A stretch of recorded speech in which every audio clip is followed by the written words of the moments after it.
I'm honored to have been asked to introduce Bonnie Kemsky this morning to you. Bonnie Kemsky is an American living in Britain, and she's a ceramics artist and writer. She holds a PhD from the Royal College of Art in London in ceramics, and which resulted in the creation of her cast hugs, which are her body of work that that emphasize the body's sense of touch.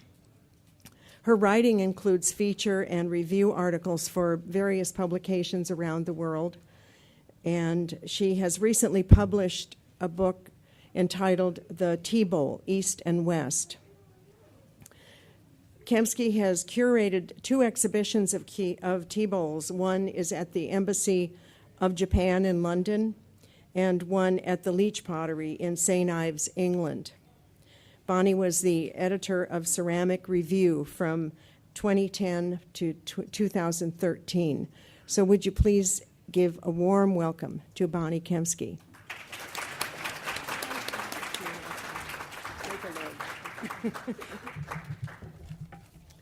Thank you, Elaine. That's wonderful. And thank all of you for being here today. It's great to be at NCECA again. I love NCECA at times, and at times I'm overwhelmed by it.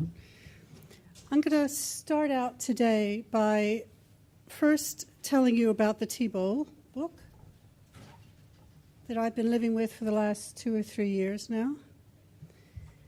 The research for this talk comes out of the research from that book, and you'll see there are some images that have gone beyond what's in the book because I've been continuing to think about the Teabowl. But I want to say that I came to the Teabowl not through ceramics, even though I'm a ceramicist, but through tea ceremony. I started studying tea ceremony in 1980 in Kyoto, and I've been an erratic but very keen student ever since then. I still study in Cambridge and in London. So today we're going to very quickly talk about the appropriated Teabowl. The Teabowl is appropriated from the time of its very creation. It's an object of appropriation. We're going to talk about its historical context, and which is through chanoyu, which is tea ceremony, Japanese tea ceremony, a little bit of Japanese tea bowl history, and then how it's moved in the 20th century, and then talking about what I am calling a new genre in ceramics, the contemporary tea bowl. If anybody comes up with a better name, please let me know. This is a Korean tea bowl, a good example of appropriation. I'm going to quickly just read a paragraph from the beginning of the book, which I think says a lot. If you can't hear me, please somebody put your hand up and wave, okay? Sometimes squat, plain, or appearing roughly made, the Japanese tea bowl is enigmatic. Grounded in its function, but communicating something well beyond its utility, this simple form carries an aesthetic loading that translates into myriad levels of understanding and misunderstanding. As the tea bowl made its way to Europe and North America in the early 20th century, potters there must have learned with astonishment about the level of respect given to Japanese potters, individual tea bowls, and the ceramic form itself. There is simply no equivalent in the West. There is no ceramic form that engenders such deference in our culture. So I'm quickly going to talk about the tea bowl in use, which I know has been done before because John Baymore's done a good NCECA talk about this, which was online, wasn't it, for a while? But I'm going to just reiterate some of what he's said. So a tea bowl is any bowl that's used in tea ceremony by the person making the tea. So my first tea bowl, for instance, was actually a French café au lait bowl, because I couldn't afford to buy a tea bowl. But as soon as I've done the action of using it, it becomes a tea bowl. So it's appropriation right from the very beginning, as I say. But of course, over the years, many formalities and conventions have built up about the tea bowl, and there are a lot of people who have very rigid views about what a tea bowl is and what a tea bowl isn't. This is the matcha that we use in a tea bowl. The tea bowl is not like a teapot or a coffee pot. The tea is actually made in the bowl itself. It's not made somewhere else and decanted into the bowl. We use 2 or 3 scoops or more scoops, depending on what the tea is that you're using in the tea bowl, and a very little bit of water. The tea only covers the bottom of the bowl. It's not full by any means. So it was Isai who brought tea back to Japan. Many monks before had gone from Japan to China to study in the monasteries there, and tea had been drunk in the monasteries partly ritualistically, but also as a way of staying awake during the long hours of meditation. But it was Eisai who not only brought the tea back, which many monks had done before, but he brought tea seeds back. This is a bit folklorish, but we'll go with it. And propagated tea. He also brought back another very important part of tea ceremony, the philosophy of tea ceremony. He brought Chan Buddhism back with him, which in Japan became Zen Buddhism. So he's a pretty important figure in tea. The tea itself, by the way, is the same tea that we drink in black tea, except that it's been processed differently. So here are some tea bowl attributes that I've put together just based on my own experience of making tea in the tea room using various tea bowls. So first off, we all know that it's handleless. That goes without saying. You need to be able to fit your fingers underneath the hip in order to be able to lift it. That means that a lot of tea bowls have a foot ring. It doesn't have to have a foot ring, but you do need to be able to get your hand under it. We use a chakin, which is a pure white linen cloth that we run around the tea bowl to ritually purify it. Of course, it's spotlessly clean when it comes into the tea room, but part of Shinto, which is the indigenous religion of Japan, is manifest in tea ceremony as well, and we clean the inside and outside again. So if the outside of the bowl is too rough, you can't actually get the linen cloth to run around it. This is a point that's very often ignored by both potters and actually by tea people. It's understood by tea people, but it's not sort of spoken about. In tea ceremony, there's very quiet, there's not a lot of noise. There's not much sound at all. There's the sound of the water in the kettle as it simmers. There's the sound of silk as you push yourself across the tatami and your silk runs across the mat. There are few other sounds. There's the sound of whisking as you whisk the tea, of course. But there is this punctuation point that at one point of the tea where you've put 2 scoops of tea, or depending on the kind of tea again, into the tea bowl, and then you very carefully and very deliberately tap the chashaku on the rim of the tea bowl. Now, as potters, this is quite important because you can determine what that sounds like through the clay you use and how you fire it and whether the bowl is integral or not. So that's quite important. And that sound that you're looking for is not a ping. It's not a porcelain ping. It's more of a pleasing bamboo-ish thunk. The bottom needs to be smooth enough that it doesn't chew up the rather fine bamboo whisk, which is called the chasen. Lots of potters put a big swirl in the bottom, which is very pretty, but you wouldn't be able to use it in tea ceremony because it would just chew up your whisk. And somebody said to me at a talk I did in, I think it was the one in Baltimore, that they had been told that you needed to have a swirl in the bottom to hold the whisk upright. I've never found that was an issue at all for any tea bowl I've used. It needs to sit securely on the tatami mat. When I say that, what I mean is that it cannot fall over. You can't make it with a small base that it falls over. But there's a second part too. It has to feel to the people who are having the tea, excuse me, the guests, that it's not going to fall over. So there are 2 levels of secure. One is practical, it can't fall over, and the other is sort of a feeling. The guests need to feel secure that it's not going to dump. The weight needs to be well distributed. There's nothing sort of more unpleasant than lifting up a tea bowl, and when you go to drink from it, the base of the tea bowl feels too heavy. It makes it uncomfortable to drink from. It should fit snugly in the hands when you hold it, and the surface of the pot should be pleasing as well. And finally, it should be pleasing to the lips. By the way, you always drink from the far side of the tea bowl. You don't drink from the front. the host will determine what the front of the tea bowl is and present that to you, and then you turn it away from yourself.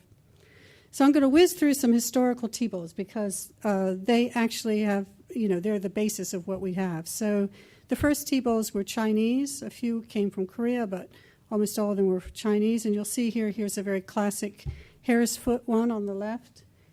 And there's a Seito copy on the right, made in Japan.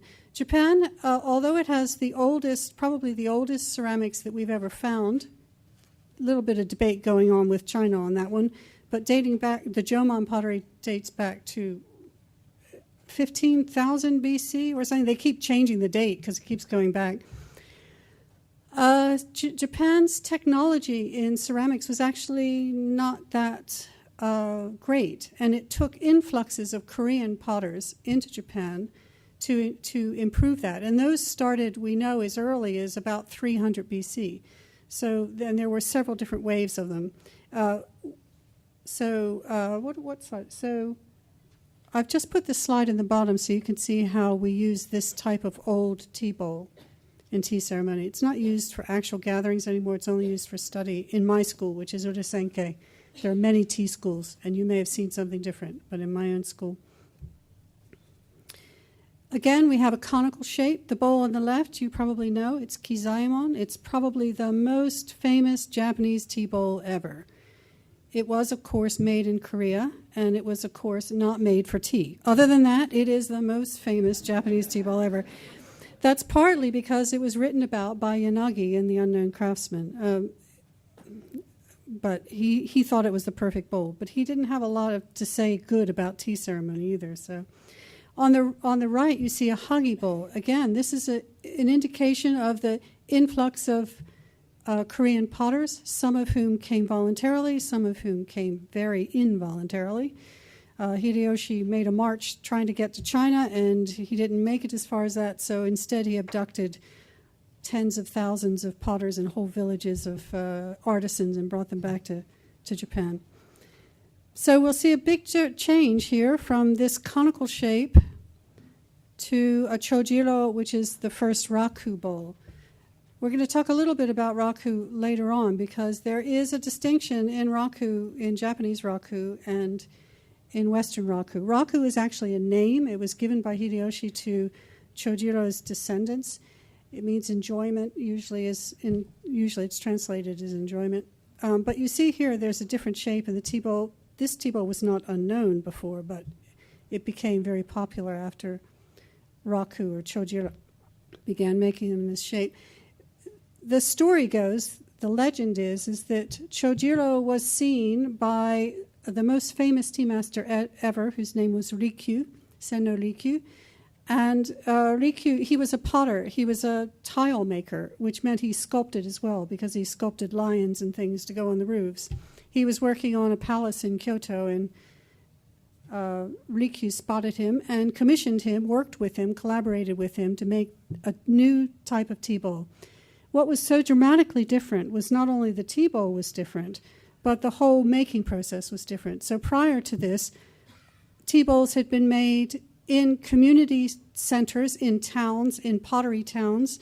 They were made en masse. They were put in communal kilns, and then they were sold with no attribution to the tea bowl maker themselves. And everything changed with raku, with chojiro. So first, he was making, instead of these huge kilns, big kilns, he was firing in very small kilns, where he fired 1, 2, or maybe 3 pots maximum. And as we all know about raku, he would take it out when the glaze was molten. And then he would set it to the side and allow it to cool. There was no post-firing reduction. It was not put in sawdust or leaves or anything like that. So the other difference is, his kiln and his working studio was actually in the middle of Kyoto. So he's really the first urban potter, as one historian has said. In addition to that, he's the first potter that we know of where the pots are actually attributed to him, or attributed to him, depending on which side of the Atlantic you're on at the time. So we know who made, it's debatable about some of the pots, but he's probably the first celebrity potter. He's the Grayson Perry, if you know who Grayson Perry is. although we don't know if he dressed like him or not. So there's a black raku on the left and a red raku by Koetsu on the right. Following Rikyu, the next famous tea master was Oribe, and Oribe did everything, although he was also involved in the wabi aesthetic, whereas Rikyu felt that the wabi aesthetic was accidental. Oribe had no compunctions whatsoever in distorting or changing or crushing or whatever. Oribe was not a potter himself, and we're not even sure if he actually commissioned these pieces or whether it was just that his aesthetic influenced the development of this work. Nonetheless, Oribe was a very important influence on later ceramics and on later pots. And I think if we go back to John Baymore's talk a few years ago, he talked about tea bowls as being easier or more difficult to use. I would say that Oribe is right up there with the most difficult to use. And I've put this in specifically because this is a good ceramics audience. This is a Shino bowl, and especially in North America, there are a lot of potters who have spent a lot of decades trying to perfect their Shino glaze, aren't there? It's become a bit of a fetish, really. Anyway, the Shino bowl, beautiful. So in the 20th century, the tea bowl travels. It traveled about the same time. I'm going to do the UK first. So here's Bernard Leach. It's not Bernard, everybody. It's Bernard. Now that I'm an American living in Britain, I can tell you that. So Bernard Leach and Hamada Shoji setting up the Leach pottery in 1920. And, of course, they made tea bowls. Here's a Leach bowl. And this type of work launched a whole generation of potters in the UK, and which then launched a second generation of potters who rebelled against it in the UK. Here's a Hamada bowl, beautiful bowl. Interestingly, these are Mingei from the Mingei movement, which was a folk art movement developed in Japan that they were involved in. And tea people don't have a lot good to say about Mingei. They don't particularly prize Mingei ceramics. They're often seen as very heavy, but nonetheless, some of them are beautiful works anyway, of course. And to the U.S., so we have the bad boy on the left, and we have the bad boy's first student on the right, who was also a bit of a bad boy. What was different about this, whereas potters in Japan have been making tea bowls in their studios forever, they didn't do it with quite so much flair and attention-seeking. So these guys were, Volkas and Soldner were both performers, weren't they? They were sort of ceramic performers. And the story goes that Soldner and Rick Hirsch went to Kyoto to demonstrate raku, and they had this huge audience, which included the Crown Prince and Kichizaemon, who was the current raku master, descended directly from Chojiro, who we saw in the 1500s. And they took their first piece out of the kiln, the story goes, and they put it in sawdust or whatever it was they were using, and the flames shot up, and it was very dramatic, as we all know. And apparently the faces on the Japanese audience were aghast.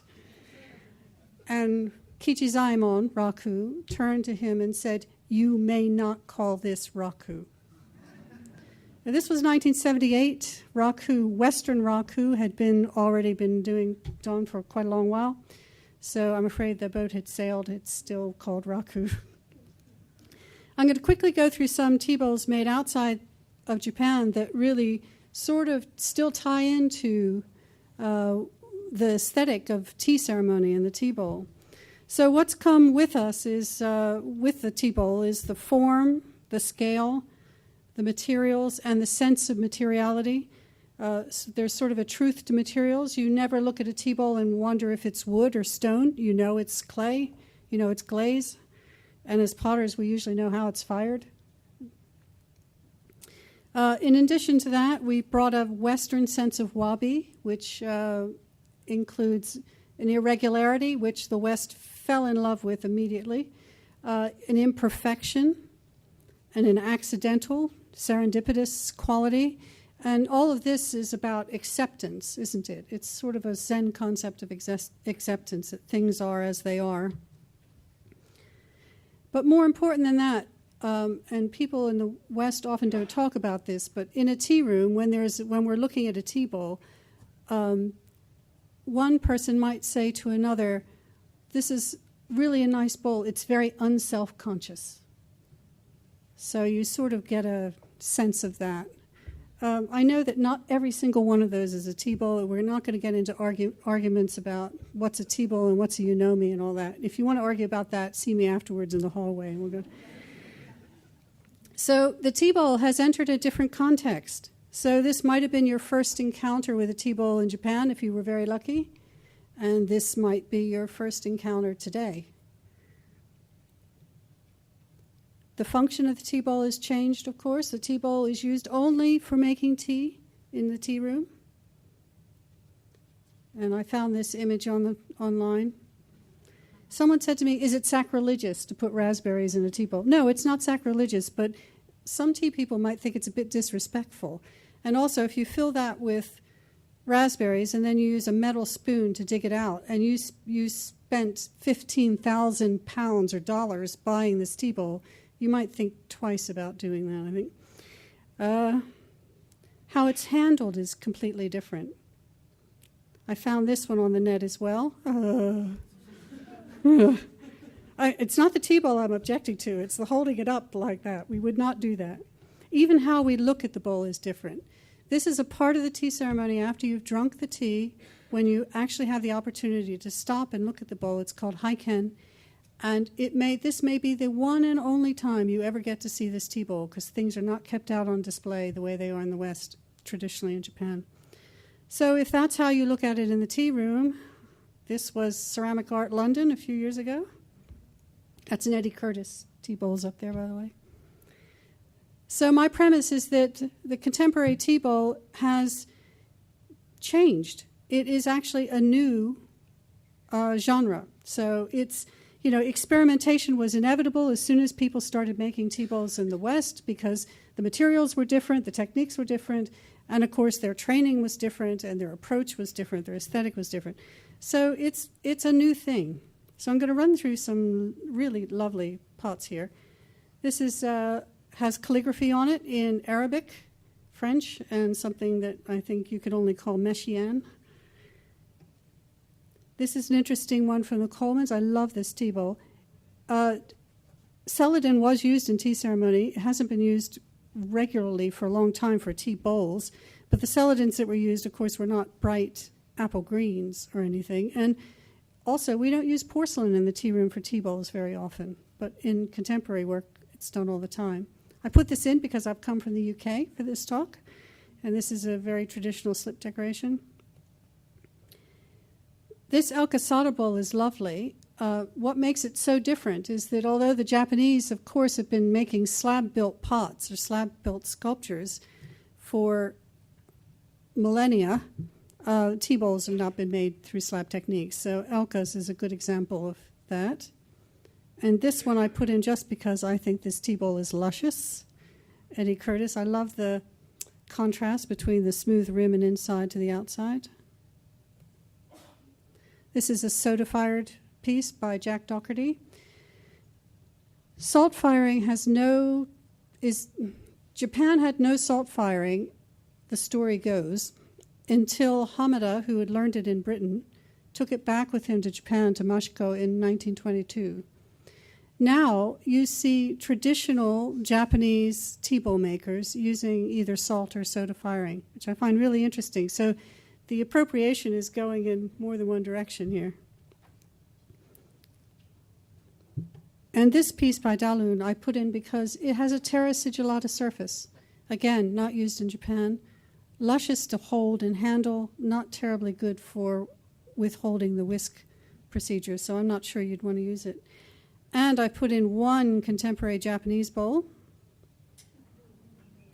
If you don't know this guy's work, you should certainly look at it. It was mentioned in the talk yesterday on Japanese potters. He's made many, many tea bowls. I actually met someone who said she was served tea in that tea bowl, which I would find very odd. I think it would make my teeth go on edge. Oof. And because I'm trying to prove that the tea bowl is an iconic form, I've put in a couple of slides here of tea bowls that are not even ceramic. So this one's made of shoelaces. And this is made of paper. She did a series of 100. She made a paper one every day, and she filled it with a different liquid, drank it. On the bottom, she wrote what the drink was and the date. When I was exchanging emails with her about her tea bowls, she said that some of them were so fragile when she filled them with the liquid that, guess what? She had to hold them in both hands. So we're going all the way full circle. So tea bowls have been used as soon as artists started, in the West, started using them as art objects. They became expressive, medium of expression. So locally they've been used. This is Anna Lambert, who responded to the Yorkshire floods of 2012. Those are rooks that she's representing. And Jeff Mitchum in Australia. This piece of wood, artists in the West often raise a tea bowl to show that it has an iconic status, to put it on a pedestal of some sort. This piece of wood is from an ancient mangrove in a drought-stricken lake. And this is Philip Eglin. He is not known as a tea bowl maker. In Japan, contemporary ceramicists who don't make tea bowls don't make tea bowls. But in the West, any ceramicist will give it a go, including Philip Eglin, who made this for an Oxford Ceramics Gallery exhibition. On the outside, there are generic popes, and on the inside, there are scantily clad dancing girls. It was a real statement about the church. And artists have responded globally as well. Here's a Rob Fornell's piece. This was after Fukushima, the disaster at Fukushima. He did a series of 3. The first one was in ice, I understand. The second, they were all black to represent the disaster. And then this third series, the pink chawan, he says that he hopes that the pink represents hope and rebirth. And this one by Alistair White, Hiroshima. This is to mark the 70th anniversary of the dropping of the bomb in Hiroshima. And this lovely red glaze is an ash glaze, and he's used human ash for this glaze. And of course, especially in North America, you can't make pots without there's somebody out there who's going to make political statements. So we have Mao Zedong and Kim Jong-il. This is Setsuko Winchester. She's made 120 yellow tea bowls to represent the 120,000 Japanese descent Americans who were interned during World War II. She is actually a photographer and a journalist. I think she worked for NPR for a long time. She took the 120 bowls to the 10 different camps and photographed them there. She also took them to places like the steps of the Supreme Court. I met with her last week in New York, and she was telling me that she actually needed a Supreme Court judge to come and help her get permission to put these bowls out on the steps, which I thought was pretty good. There's at least one good guy there. And, of course, we know that artists respond very personally. So this is Stephen Bramfman's Kaddish exhibition. Stephen's in the audience, so I hope I don't say anything incorrect here. I'm going to read what Stephen's written about it. He said, for a year, this is after the death of his son Jared, for a year, these tea bowls were the only pots I made. I made one chawan each day, no matter where I was. My daily chawan making at my wheel was my own personal kaddish. 10 years after making these tea bowls, one each day, Stephen fired them and put up an exhibition, and the one that you can see in the foreground is from Jared's birthday. And I have to say that I was very moved that Stephen actually allowed the first bowl and the last bowl to be sent to St. Ives for the exhibition of tea bowls that's just come down from there. And to see those two bowls together is quite remarkable, really astounding. So if we're talking about the appropriation of the Japanese tea bowl into contemporary ceramics, what remains, of course, is the form and the scale, the Western style of wabi. A sense of mystique comes with it, and a sense of ritual comes with it. But what we've added is a new context and a new purpose and function, and new techniques and new aesthetics, and ultimately a new meaning. So I'm going to close by just reading another short paragraph, if I can see it. With the tea bowl's totemic status, layers of meaning, veneration, and cultural depth, it is not, as one rather cynical potter has said, just a cereal bowl with a bigger price tag. Even contemporary tea bowls, which may never hold powdered tea and may not even be held within the palms, carry some of the tea bowl's rich heritage and cultural significance. Its shape and proportions please us. Its simplicity draws us. The subtlety of its color and the accidental quality of its glazing slow down and deepen the way we perceive it, satisfying us with a quiet complexity and a subtle, timeless strength. This is the iconic tea bowl. Thank you very much.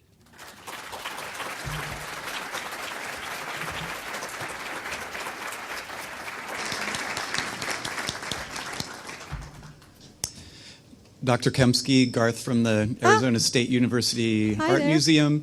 Can you put in a plug for where in this conference center you might be able to spend a quiet moment with a copy of your great book? I will. There is a copy of the book in the reading room, which is just 2 doors down.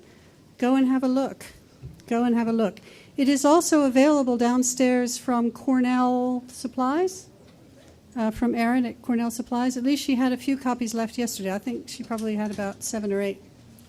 So are there any questions at all, or does anybody want to come up and chat about tea bowls? Or Hi, I do have one. Is there Where is are there you? a difference? There you are. Sorry.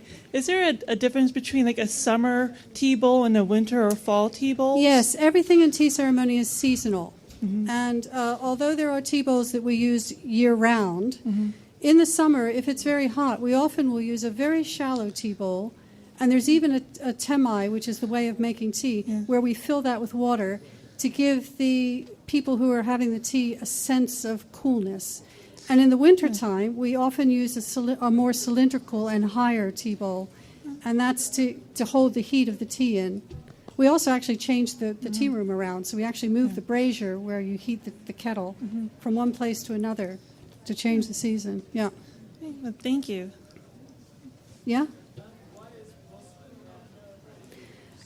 The question was, why is porcelain not used? There are several reasons, I think. One is that porcelain was not actually developed it was not actually found in Japan and then developed as an industry until quite late.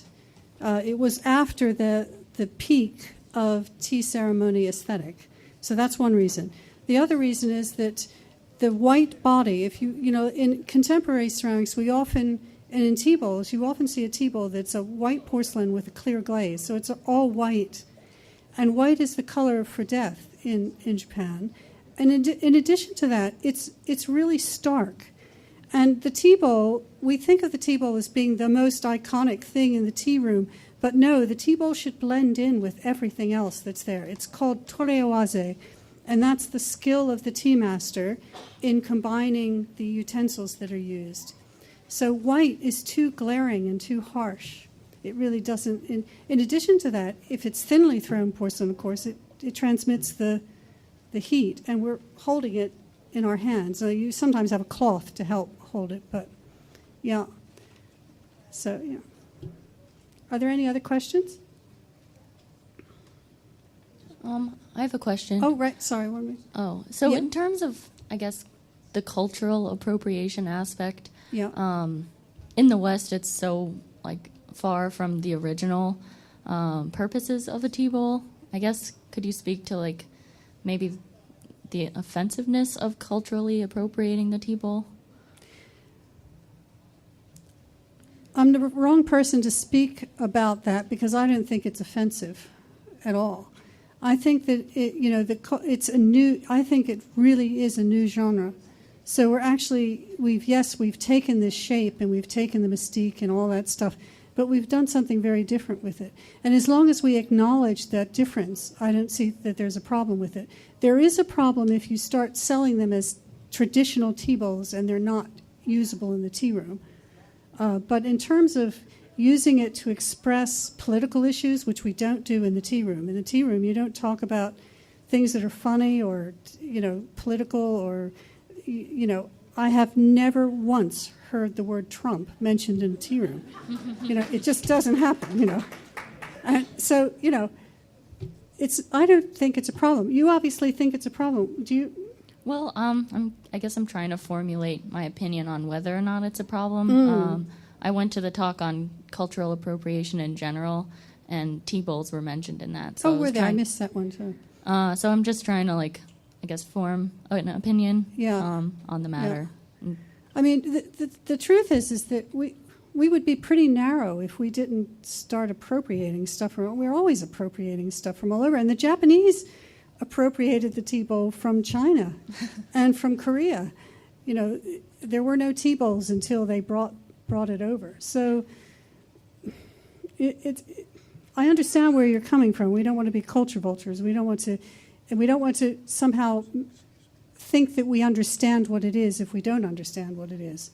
And we don't want to belittle its roots. But as long as we acknowledge the power of the original tea bowl and acknowledge that it's a new form, I think we're on safe grounds personally. Okay, thank you. Yeah. You had a question up here?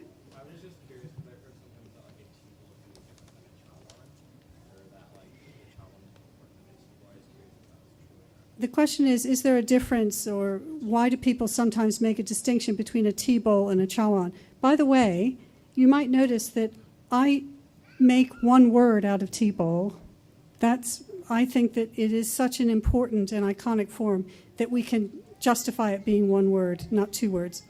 But the tea bowl is often, some people have made a distinction as the chawan is used in the tea room and the tea bowl is more contemporary and may not be used in the tea room. Because, of course, there are thousands and thousands of tea bowls being made around the world now that are never used in the tea room, that people don't have any idea. I was really surprised when I curated a couple shows at how little ceramicists knew about the use of the tea bowl. They just see a shape. They don't even have the scale right sometimes. Yeah. Oh, we need to end. Can we take one more question? There's this one.